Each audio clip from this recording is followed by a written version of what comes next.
Zeus, like his father, must fear his offspring. Zeus is representative of this awful tradition that starts literally from the dawn of time of sons destroying their fathers in order to take prominence. But Zeus vows that this time will be different, and he takes a drastic step to make sure of it. He swallows his wife, alive. Once again, family love falls prey to power. Its history repeated.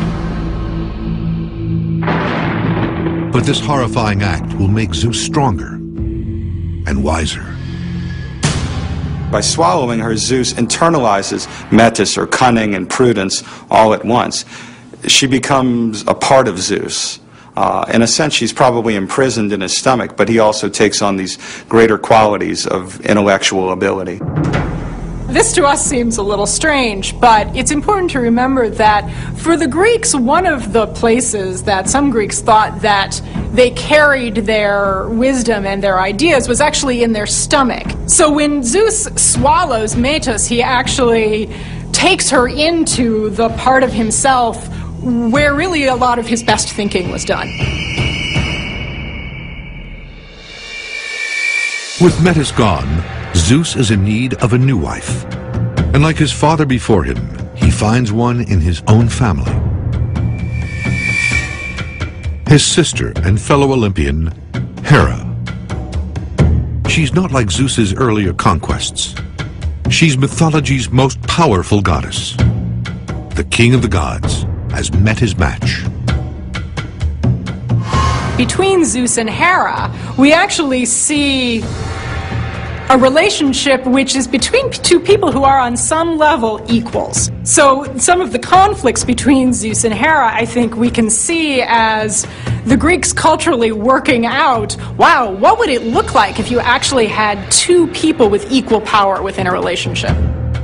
She's the queen of the goddesses, and she has wonderful beauty, she's supremely intelligent, she's mighty, but she's also exceedingly jealous because Zeus is always running after other women.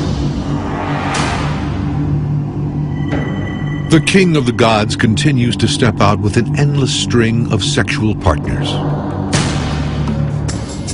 He conceives well over 100 offspring with a host of lovers, both divine and mortal. If I'm not mistaken, Zeus never has an encounter with a woman that does not produce a child. So in that sense, it's extreme virility, it's extreme power. Zeus's ability to sleep with anybody matches a kind of fantasy of what ancient Greek males would hope or desire their lives to be. Men fantasized about such things, and they thought if there was an all-powerful God out there, well, he would surely act on those fantasies. Zeus's promiscuity provided a perfect way for Greeks to connect themselves to him. Every corner of the Greek world boasted of having its own hometown love child. As Zeus's fame and power grow across ancient Greece, more and more cities and towns want to be associated with him. And they therefore claim that there was some kind of actual liaison between Zeus and some mortal woman within their family tree that then produces the offspring that produces the local ruling families. Evidence of this connection can still be found in cities throughout the Greek world. Athens, Thebes, Magnesia, Macedonia. All are named after children of Zeus. But there is one individual who isn't happy about Zeus's abundant fertility. In the myth, his wife Hera has had enough. She vows to make the king of the gods pay dearly for his chronic philandering. She doesn't like to be humiliated in front of the other gods, so she will take it out on her husband. Hera gathers the other Olympians together and lays the groundwork for a revolution.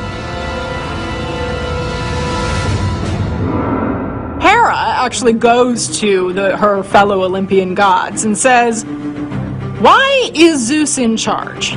He's no more important or powerful than the rest of us. If we all get together, we can kick him out. So in fact, they rise up and they bind Zeus with chains.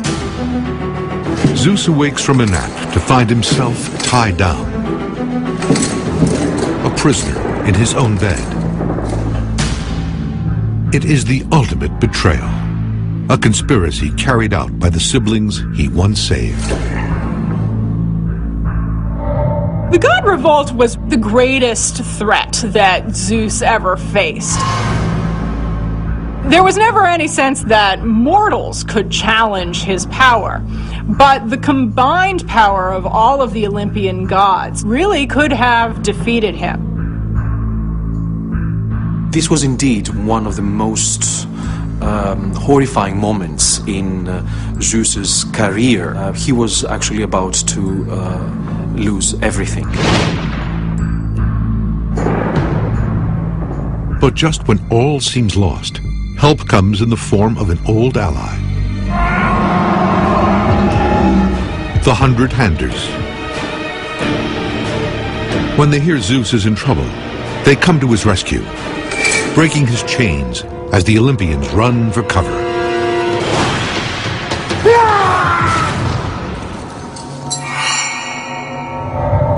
Zeus survives the coup attempt. Now it's time to exact his revenge. His wife Hera is sentenced to hang from the sky by golden chains.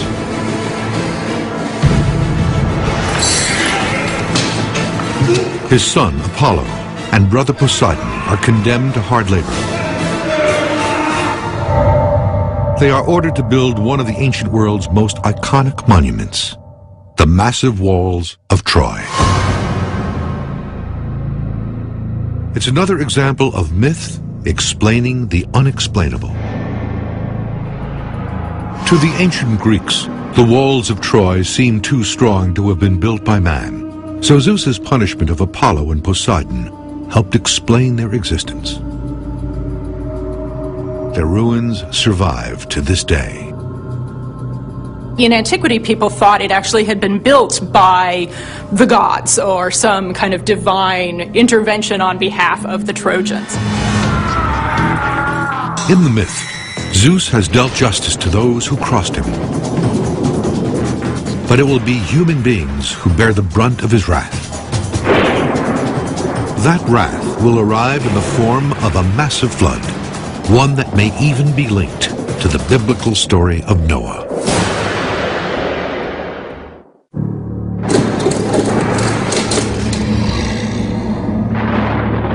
Greece's most powerful god has survived a coup attempt. He dealt swift justice to the conspirators, but he's not through yet. Now mankind will experience the full measure of his rage. In ancient times, fear of Zeus's punishment kept a lot of Greeks out of trouble. When people did something wrong, they would have to be very, very careful that Zeus did not smite them with a thunderbolt. There are many, many examples in Greek history of Zeus destroying entire cities and civilizations because he felt that they had overreached themselves, that they had blasphemed the gods, that they had become too proud to be allowed to live any longer.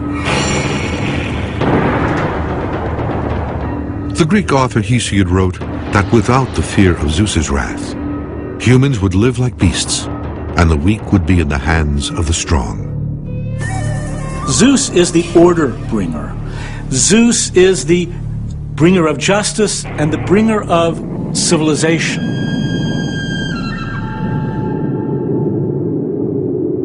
When natural catastrophes occurred in the real world, the Greeks believed that they were sent by Zeus to punish evil men. Often stories were invented to explain what had made the supreme god so angry.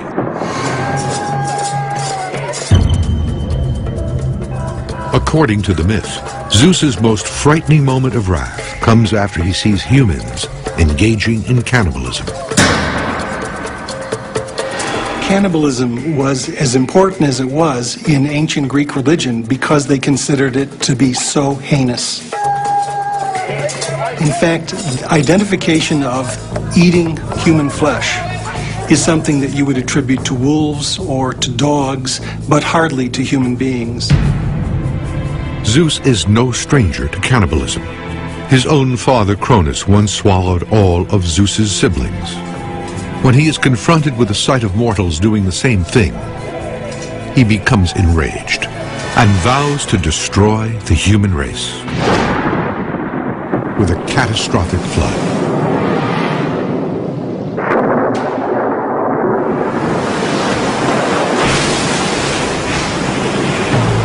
Nine days and nights pass.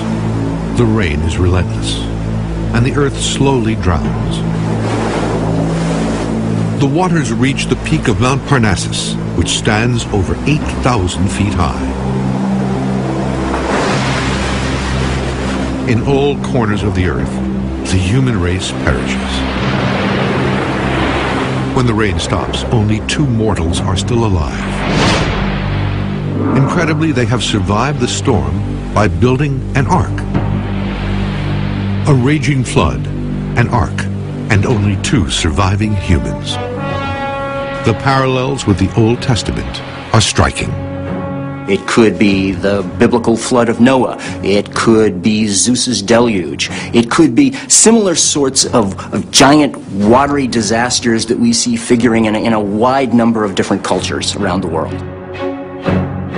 All these stories go back to a natural catastrophe that affected the collective memory of peoples living in the eastern parts of the Mediterranean Sea. A deluge like the one described in these myths would have devastated humanity. But could such a flood have really happened? In the past decade, scientists have uncovered some stunning clues that prove it did. Research has shown that as the last ice age ended about 7,000 years ago, runoff from melting glaciers surged into the Black Sea basin, violently submerging nearly 170,000 square miles of dry land.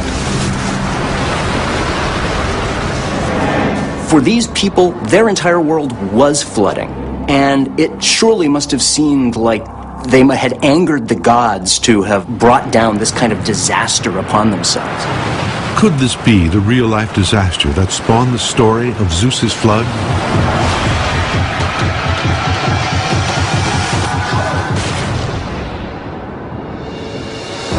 In the myth, Zeus has held onto power in the face of strong opposition.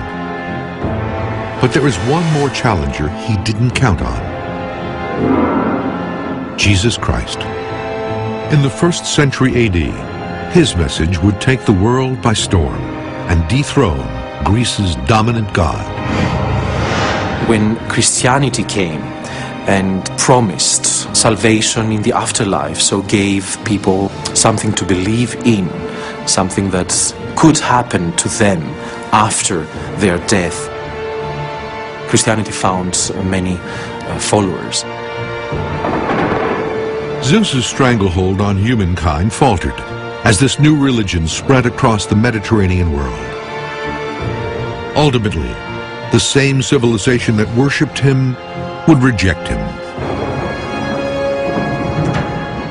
In antiquity, there was no more powerful force than Zeus, except for one, fate. Not even Zeus himself could overturn it. Much as he wants to, on occasion, try to change fate or redirect it, he himself is even subject to its dictates. Before the rise of Christianity, Zeus's myth captivated the Greek world for thousands of years and made him the most feared and respected of all the gods. But he was only one of many, from Greece and beyond, who would leave their mark on mankind. Some are still familiar names: Hercules, Hades, Medusa. And each of their stories is a window into a long-lost world, a code waiting to be deciphered. These myths reveal to us in a uniquely powerful way the hidden strata that lay underneath our conscious, awake lives, our understanding of the world. And like an archaeology of the human mind, we can dig into them and see the deep recesses of human psyches. And I think that's what makes these myths so powerful.